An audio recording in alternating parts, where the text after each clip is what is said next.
All right, folks, I appreciate your patience. I know we're running a few minutes behind here. As you might glean from the assembly behind me here, there's many things going on here, many different layers to this. I'm gonna start with a recap, a little bit of things you may already know. I'm gonna offer a little bit of new information. We do have some other folks that have agreed to speak here today. I'm going to start out with just offering our condolences to the families who lost loved ones or who have loved ones fighting for their lives right now in area hospitals.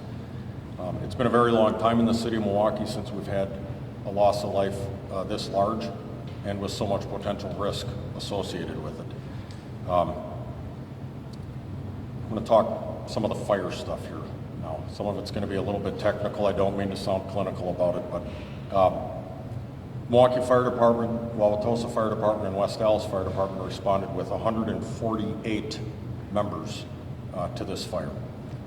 It's an enormous outlay. It was a fifth alarm fire plus.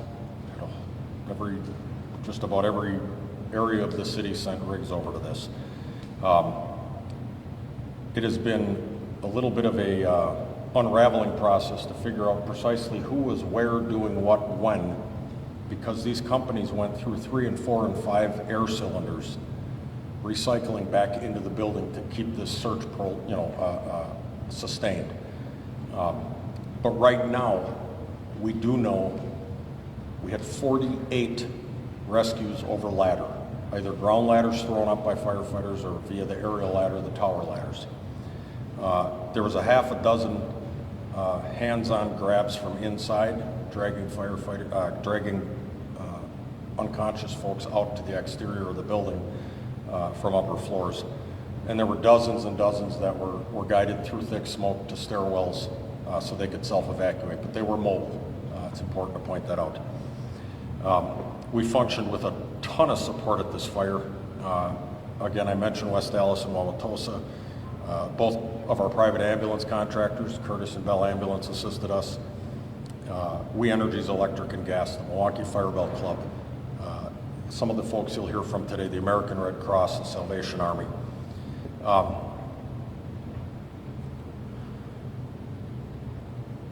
We vacuumed up a huge ton of the city and the county's resources in this effort because the rest of the county floods in then to fill these huge void spaces in our city when we're doing this. So to backfill for those, we can thank partners far outside the county. Sending fire engines to help fill our stations was New Berlin, McGuanago, and Western Lakes.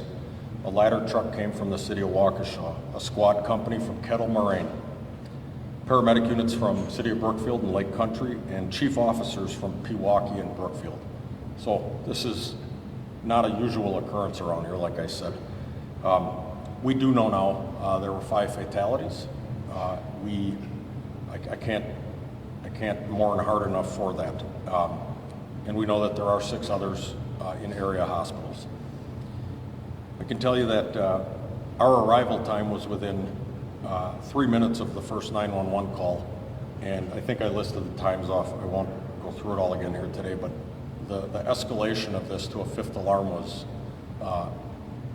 that's a fairly rare occurrence. We like to layer it in and have some order to it, but we needed all hands on deck. We needed all hands on ladders, all hands crawling in the hallways. Further on down in this continuum, we have what amounts to a mass casualty incident spread around a building, in a building, being transported to hospitals, on top of a firefight that needs to be sustained in a fire situation where the fire is rapidly extending laterally in the building, vertically across floors, running in the stairwells. One of the means of egress was involved. This is horrible. And so our hearts go out to the lost and the injured. Part of that continuum then is we have a medical control doc for our entire EMS system in the county. That's Doc Weston from Milwaukee County OEM EMS, who came to the scene, as did some of his folks from his area, and started arranging the back end. Do they have enough beds? Do they have enough personnel of the right type to deal with these sorts of injuries or burns? Obviously, we would really love to know exactly what started this fire. It's been a question we've fielded numerous times in the past day and a half. So let me just say this, that the potential for an intentional act cannot be ruled out at this point. What that means is this: we have an assembly of the very best and brightest at cause and origin and investigation that are here doing things exactly the right way, so that if it would tip that way, we haven't misstepped. Nobody has misstepped. So that's why you see these folks gathered here today. I'm going to just say a few quick names so that you're aware of who you're looking at. So thankful to have the Executive Director of the Milwaukee Fire and Police Commission, Lee Todd, here. Extremely thankful to have Captain David Anderson from the Milwaukee Police Department. Our Department of Neighborhood Services Commissioner, Hezimila Vega.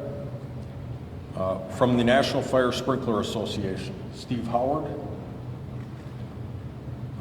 The Acting Assistant Special Agent in charge from ATF, Alcohol, Tobacco, and Firearms, Ryan Arnold. And from the State Department of Criminal Investigation, we have Administrator Jacob Jansky. So these folks are all here. They are working their tails off.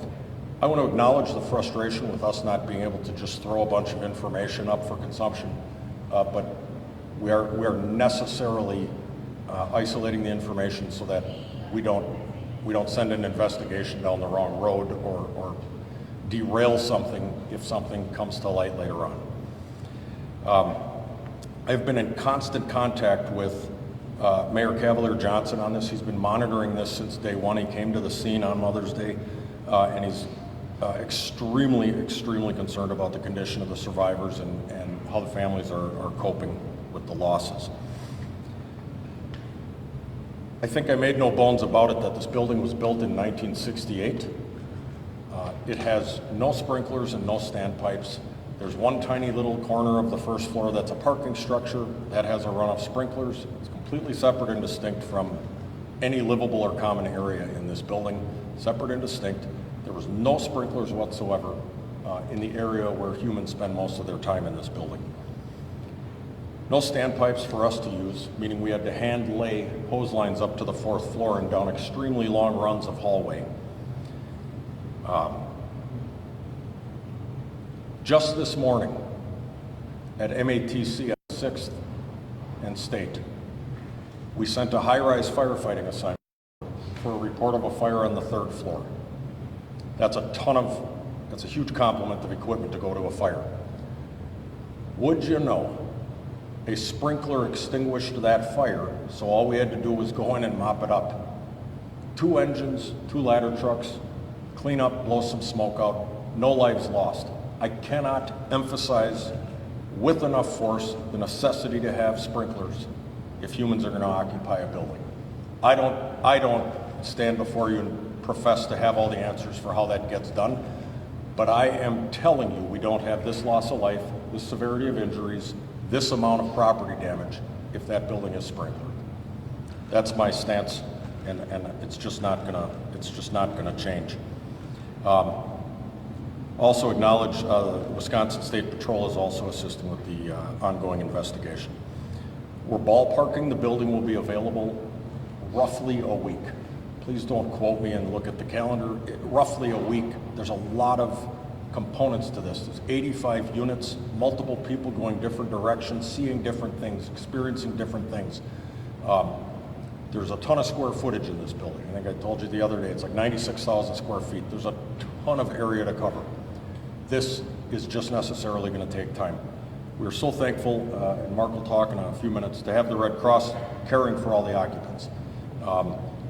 They have shelter, they have access to food, to clothing, medicine. But the question remains, hey, are they going to be able to go back in that building? And it's a great question. The building is not a total loss. It is just currently totally uninhabitable. And so as this investigation carries on, it is completely boarded up and secured. I have heard discussions about additional security because we don't want people fearing for their belongings. These are real people's lives at stake here, and their well-being. And so we're ballparking about a week. And We will have more information about what the investigation yields as we actually determine that information through a variety of sources. I'll be available for questions towards the end of this, but I want to turn it over now to our colleague at OEM EMS, which is Dr. Ben West. Good afternoon. I want to start by expressing my condolences for the individuals, the families, and our broader community affected by this tragedy. Our medical direction team is from the Office of Emergency Management and the Medical College of Wisconsin. We provide medical oversight to the fire departments in Milwaukee County, including the Milwaukee Fire Department. Per procedure, we were notified early in this event. Two of us, myself and Dr. Tom Growie, responded separately to the event to provide on-scene medical oversight. And one of us, Dr. Tom Engel, remotely talked with Incident Command and with area hospitals and with our EMS Communications Center on patient destinations. Of course, despite all of this, the tragedy occurred. But without the folks from the Milwaukee Fire Department, the firefighters who were running into the fire and pulling people out and saving lives, it would have been a far more tragic event than it was. Anytime an event like this happens, it's important for us to reflect as individuals, as agencies, on what can we learn, what can we do better, how can we improve for the future. But it's also important for, as a community, us to reflect on how can we prevent these sort of issues from occurring in the future, these sort of tragedies. And to be clear, this is preventable. These fires are preventable, as Chief said. Deaths from fires are incredibly preventable. And so for those who are watching this tonight on the news, you're sitting in your living room on your couch, I would encourage you to look around. Look around your house and see, there's one sitting here, see if you have a smoke alarm on your ceiling somewhere in the floor of your house. And if you don't, hit pause on the TV and pick up your phone and call 414-286-8980. That is the phone number for the Milwaukee Fire Department smoke alarm. They will install a free smoke alarm in your house. You could not be more low barrier than that. You call the number, you leave a message, and they will call you back and install a free smoke detector in your house. It can change the entire trajectory of your life, of your family's life, and be life-saving. So that is one preventative measure that everybody, no matter where you live, should have and can have for free, thanks to the Milwaukee Fire Department. Thank you very much. I'll hand it back to Chief Lipski. Thanks for that, Doc.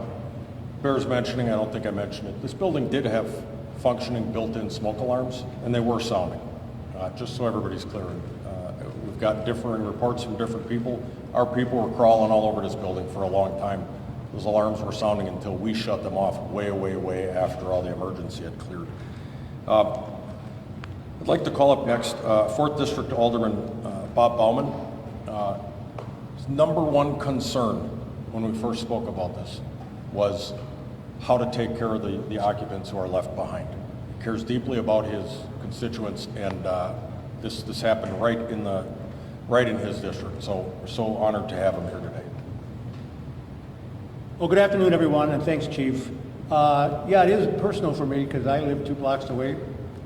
Every resident of 2725 West Highland Boulevard are my constituents, and I can certainly say on my behalf and on behalf of the entire Common Council, we have the heartfelt condolences for all the victims, their families, their loved ones, and we'll continue to keep the victims who are still in the hospital recovering in our prayers for a quick and speedy recovery.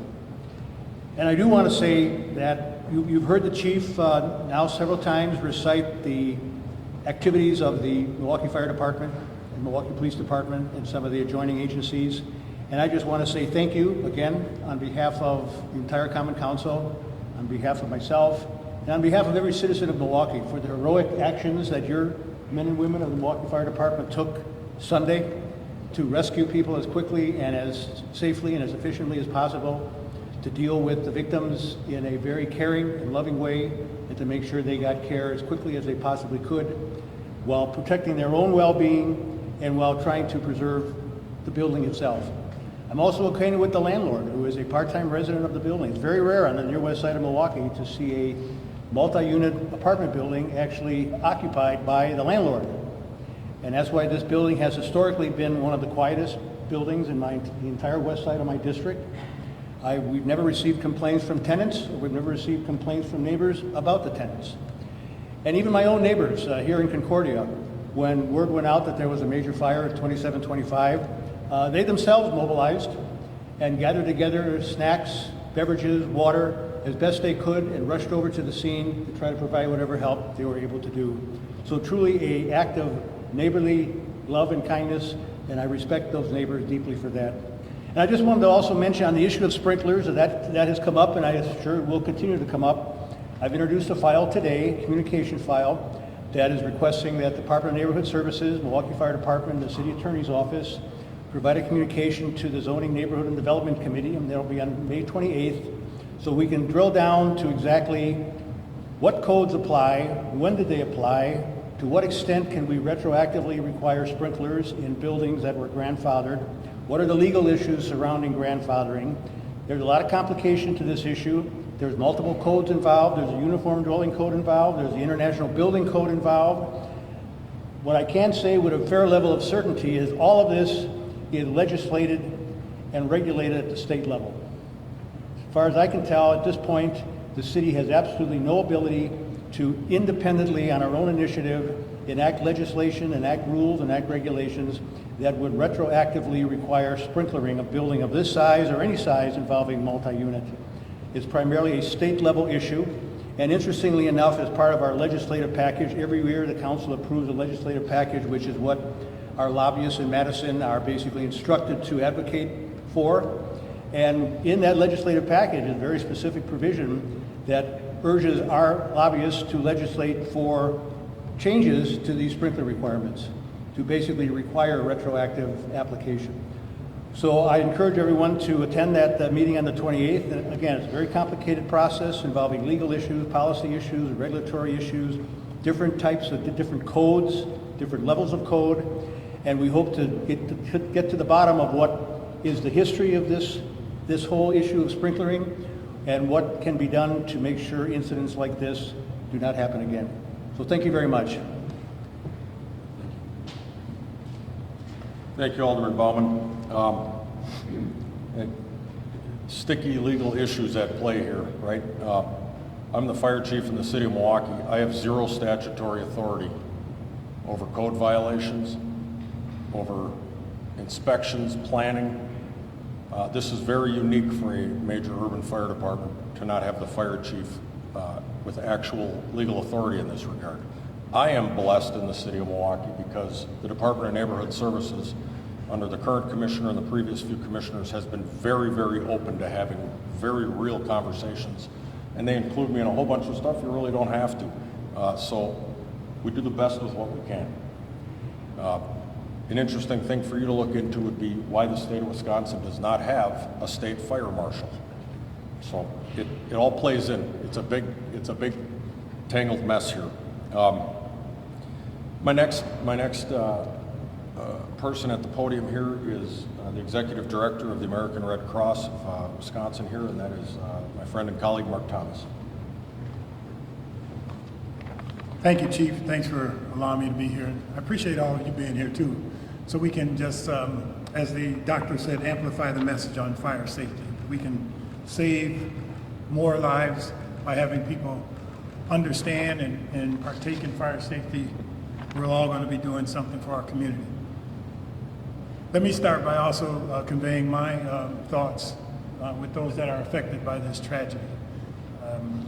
As Chief mentioned, this is one of the larger fires that we've had to deal with in quite some time, and anytime there's loss of life, it impacts many, and our thoughts are with all of those impacted. So what happens under a normal circumstance when there's a fire, and the Milwaukee Fire Department assesses the situation and they recognize that there'll be people that are displaced, a call is made to the American Red Cross.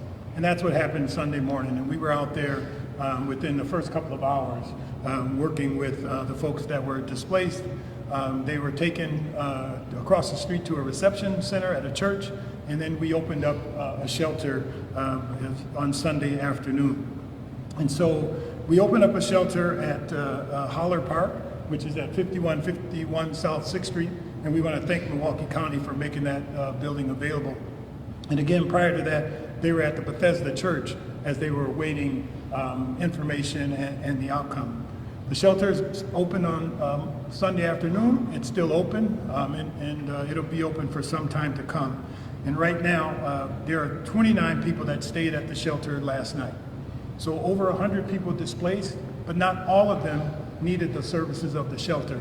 And so they had other places to go, friends, family, but 29 people were there last night.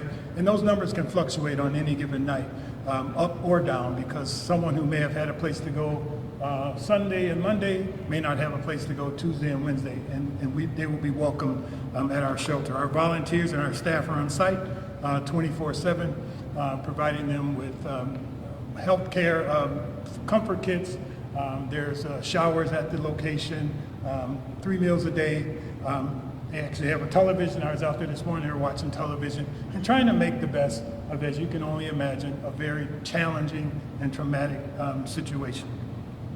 American Red Cross is providing food, health, mental health services, spiritual care, and we're working with community partners like Freighter Health and Aurora Health to work with those residents who have medical needs. And I saw nurses meeting with people individually, taking temperatures and talking about medical history and trying to locate pharmacies throughout the community to get those medications. And that will happen. That's a normal existence. There's been a lot of questions around donations. People want to know, how can they help?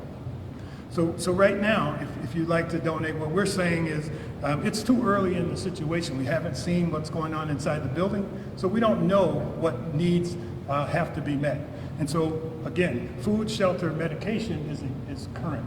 We have a couple of folks with pets, and they're allowed to be there. But later, there may be things that people can help with. But right now, monetary donations is probably what's going to be the most in need as we continue to buy things like food. WISN has set up a microsite, and people can go to that microsite. It's www.redcross.org/donate, and they can make a donation to our disaster relief efforts. Again, we're not going to be accepting any clothing at this time. And I know a lot of people have wanted to drop off clothes and household items. It just isn't appropriate at this time because we don't know what we need, and we don't know what we don't know. There are other nonprofits throughout the community. If people do want to make a donation, I can tell you that people with children are going to need diapers. So if someone wants to make a donation to the diaper mission, they can feel free to do that. People are going to need food. If they want to go to a local food pantry, make a donation, they can do that. There are still people that are hospitalized. They can always go and donate blood. We will continue to provide updates, and as we get access into the building and we transport those residents back, then we will have a more finite list of things that people can bring. But at this time, we're asking the community, please don't bring any clothing or food items to either the Red Cross or to the shelter, because right now we're overwrought with people that are just working on the basics. And I'll be around later for additional questions also. Thanks. A lot of moving parts here, so I don't want to slight anybody, but we also had assistance from Milwaukee County Transit Services. They came right to the scene to get people off the street and away from the noise and a chance to just take a breath, so thank you to them. The final person I'll bring up here to say something before we open up to questions is our host here today, the Executive Director of Near West Side, Lindsay St. Arnold Bell, reached out right away. It's just down the street from where this tragedy happened. What can we do? How can we help? I lied. She's the second last person. I said, listen, we need a space we can go that isn't out in the middle of a road and isn't at a fire station. We need like a neutral spot that is all about dedication to the community. This was the spot. So thank you so much for opening your doors. Lindsay. Good afternoon, and thanks for joining us here in the Near West Side. Near West Side partners and the entire Near West Side community is devastated by the loss of life and the loss of homes that happened on Sunday during the tragic fire. We're sending our thoughts and our prayers with everyone who is affected the family and friends of the neighbors that we lost, the neighbors who are still in recovery, and those who are dealing with the aftermath, as well as our first responders who were there and dealing with that tragedy day of. We really want to extend our heartfelt thanks to the Milwaukee Fire Department and all of the emergency personnel who were there on that day. Their swift response, their long hours, their caring really helped to contain the fire and then saves the lives of so many. And without their quick action, we could be dealing with something far more tragic. Milwaukee Fire Department is active in our community every single day, usually not dealing with anything quite as extreme as this fire, but every day they show up and they are heroic in their efforts, and we are so grateful for them. The Near West Side is a well-connected and resilient community, and you saw that in person on Sunday with neighbors helping neighbors, running to support. And we are committed to standing with those as they begin the recovery process. During this time, we will be working with our neighbors and with our landlords to ensure that while statutory issues are being explored, they are in homes that are as fire safe as we can make them. And we encourage our neighbors to continue to look out for one another. Anyone in need of assistance, please work with the Red Cross, and please come see us here at Concordia 27. We have a variety of services to help deal with the trauma of the aftermath of this event. It's moments like this that the strength of our community really shines through, so we encourage everybody to continue to support one another with compassion and with action. And I just want to, again, thank everyone who is there with their quick response, to Alderman Bauman for taking such good care of his constituents here, and send, again, my deep felt thoughts and prayers to those who are currently recovering from this fire. Thank you. Thank you so much, Lindsay. The last person, certainly not least, but one of the doctors at Ascension Columbia St. Mary's Hospital. This is, as you know, this is the burn hospital. This is where we take the most serious of burn injuries, and they were certainly busy Sunday morning, and they remain busy right now. And so I'd like to introduce you to Dr. Jonathan Zlabik. Thank you. Hi, I'm Dr. John Zlabik. I'm the Chief Medical Officer at Ascension Columbia St. Mary's Hospital in Milwaukee. 8 patients presented to our hospital Sunday morning as a result of the fire. Some of these patients were treated for smoke inhalation, and some required care at the hospital's regional burn center. And our associates did an outstanding job caring for these patients. Though tragic, incidents such as Sunday's fire bring forth our hospital's full scope of capabilities and our associates' depth of knowledge, passion, and unique skills to deliver world-class care. The Regional Burn Center at Ascension Columbia St. Mary's Hospital in Milwaukee is one of only 2 regional burn centers in the state, and has a state-of-the-art resources and advanced treatment and caring for severe and life-threatening burns. And to anyone watching this who was involved in the fire, if you or someone you know was burned and has not yet received treatment, or if you're experiencing lingering effects from smoke inhalation, such as persistent coughing or shortness of breath, please come to the hospital and get checked out right away. Thank you. Thank you so much, Doc. I'll close kind of the prepared statement portion of this with just again extending my admiration for the men and women of the Milwaukee Fire Department who had way more wins than losses, and that is not to marginalize or diminish how horrible the losses are in this. It could be so much worse, but for the actions of our early arrivers and the sustained action of everybody that came later. So we'll take some questions now, and I'll jump backwards to something I said earlier that as frustrating as it is, we're not going to be able to give a whole bunch of details about the exact cause right now, just so you know. Well, Chief, yesterday we saw the ATF, we saw the fire marshals going in and out of the building. What type of work were they doing as they worked to determine the cause of this fire? That's a great question. So it follows the scientific process. They're going to work from the outside and then in, honing in on those areas that present themselves as the worst. What they're really trying to do is locate the origin. And then at that point, what caused it to start? And so, again, as you might imagine, with tons of fleeing occupants all experiencing and seeing different things, it takes a long time to get through all that. But there's also the physical collection of evidence. When I say evidence, I don't want that to imply criminal evidence, just evidence of fire cause and origin. It is a sneaky thing, fire investigation, because a ton of the evidence burns away. So when it's so expansive and covering so much square footage like this, it just takes time. You said that they'd be out of the building for maybe a week. Is that because of the danger inside, or is it the investigation that's on or both? Great question. A little bit of both. We have obviously the investigation. To do that right, we need to isolate the building. But then we also have water damage. There is no gas or electric to the building at present. So it just would not be a good spot for people to try to get back to. And there will be an area of the building that even after the rest would open up, there are chunks of the building that sustained such serious fire damage. Those units wouldn't be inhabitable, but the structure itself appears to be sound. Sometimes people are allowed in with escorts when they just get car keys or medication or that type of thing. Do you anticipate perhaps that, even if they're not allowed to get back in the next few days?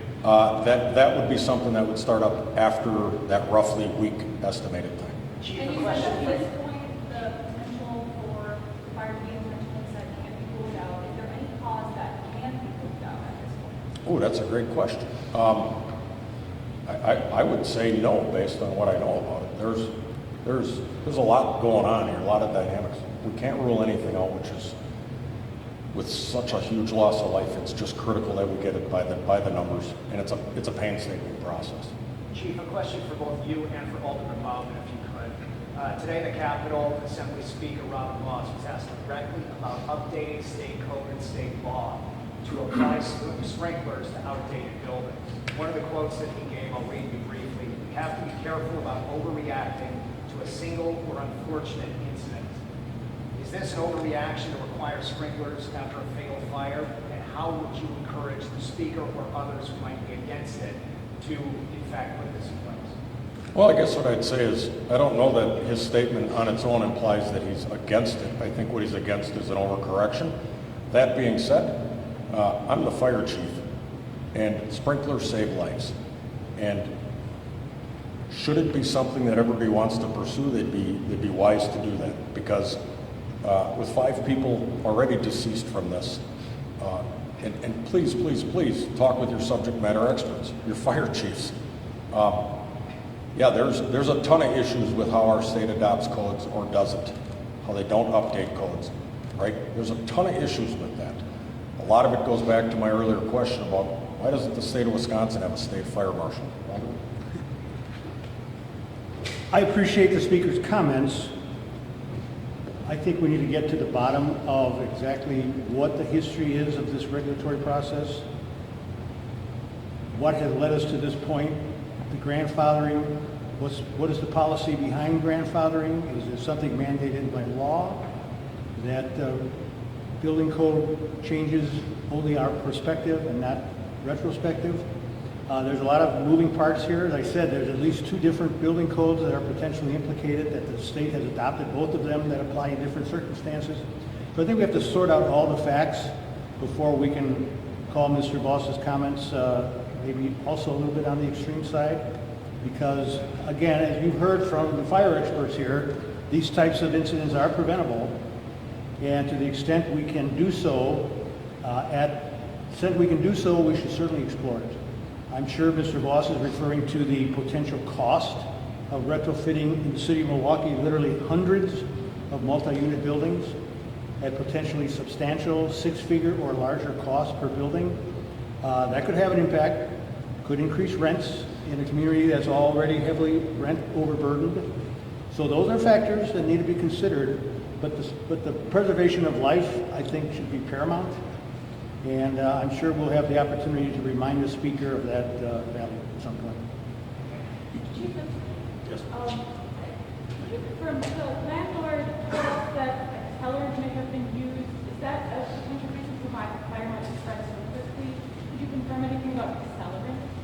can't. Even if we were operating on that suspicion, it's not something we can declare. We'd have to gather evidence. We're gathering evidence right now. We'd have to send it off to a lab and have it actually declared to be an accelerant. It's not something we can just hunch. I'd be interested to, and I'm certain the investigators would be interested to understand why that is the belief, because we want all the information. Did you know about this grandfather law, and did you have any opinion about it prior to this? Was this kind of like the worst fear that you suspected if you did know about this? Yeah, so I think I know where you're coming from with your question.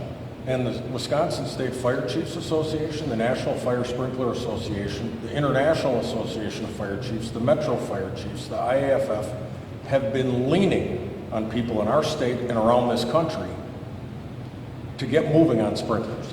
Let me tell you what that's gotten us. What it's gotten us is, go back about 11, 12 years ago, the law overnight changes, the code overnight is reinterpreted so that if you're building an apartment building, it doesn't have to have sprinklers unless it exceeds 20 units. That was a change from 3 units. We went up to Madison and exploded, no pun intended. That's wildly irresponsible. And we just, in the past probably 2 years, 1.5, 2 years, got it changed back so that if it's more than 3 units, it must be sprinklered. It's all wrapped up in the grandfather clause. It's all wrapped up in the general concept of sprinklers. So yes, I was aware of it beforehand, and yes, we've been fighting as strenuously as we possibly can to get this correct. That 1-year-old baby, burn injuries, smoke injuries, can you let us know how that 1-year-old's doing? I have absolutely no idea who released ages or names. It wasn't us, and we can't comment on specifics. Rebecca, for either of the doctors, maybe, the status of the others, we talk about no update. Is there a potential that there could be a greater loss of life at this point? We talk about 5 fatalities in that row. I can say that out of respect for the patients' families, we're not going to comment on that at this time. I can say that we have a world-class burn center, one of the oldest in the country, that provides outstanding care. Chief, is there any information regarding the time the fire reported you guys be involved, of how long the fire happened before you reported? I think that'll bear itself out in the investigation, but I don't have hard and fast information. We were, it's not state secret, we were communicated with by people who said the second they observed smoke, they called 911. So I have to believe it wasn't that long, but I don't have an exact time. I know the investigation's ongoing. Has anybody been arrested in connection with this? Not that I'm aware of, I don't believe so. Chief, I know you said the potential for intentional acts cannot be ruled out, but I mean, is this fire suspicious? Can you deem that right now? So from the fire department's point of view, we can determine origin and in some cases cause, but until we rule out a whole bunch of stuff, scientific methodology, we cannot state with certainty it's one thing or the other.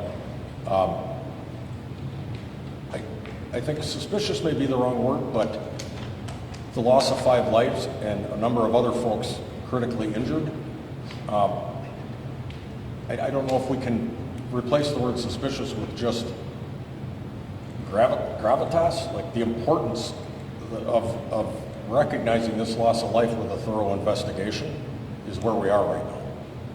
Chief, what kind of fire regulations do buildings before 1973 have to have in place in the city of Milwaukee? Fire safety regulations? It'd be kind of it's kind of a long list. Things were built kind of how our grandfathers built stuff and the great-grandfathers built stuff back in the day. So there was a ton of brick and mortar. There was, we're still living with these buildings right now, obviously. We're dying in some of the buildings. I did a scan of all the high-rise buildings in the city of Milwaukee proper, approximately, this would be about 6-7 years ago, as part of, we reimagined how we were doing high-rise firefighting and updated it.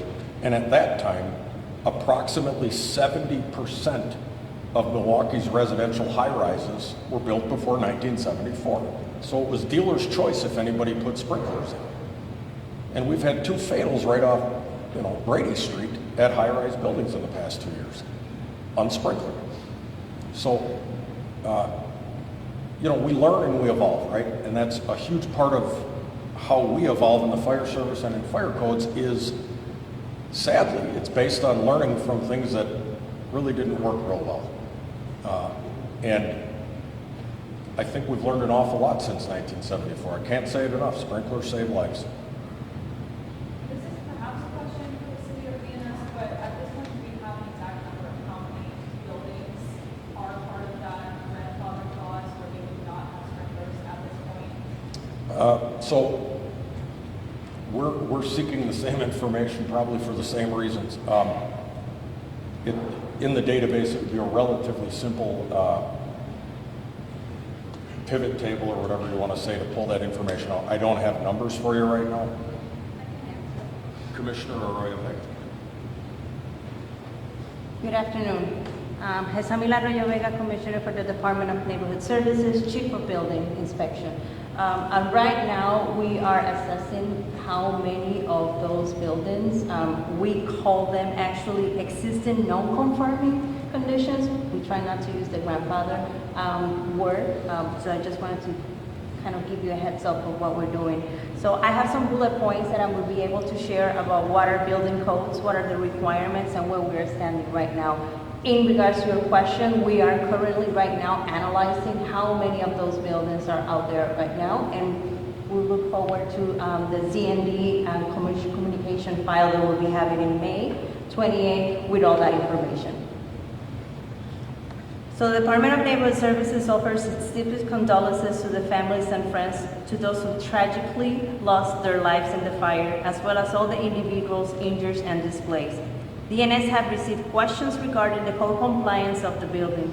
To remove confusion on code enforcement of this property, here are a few bullet points for this subject. As an agent of the State of Wisconsin Department of Safety and Professional Services, the Department of Neighborhood Services conduct plan reviews, permit issuance, and building code inspections in the city of Milwaukee. Existing buildings like 2725 West Highland Boulevard are inspected by DNS for compliance with fire codes and building safety codes in a yearly manner. The residential area of this building permit for this property was submitted in 1968 with an occupancy of 1970. The building did not have a fire sprinkler system inside the residential area, as it was not a building code requirement at the time of construction. This is considered an existing non-conforming condition.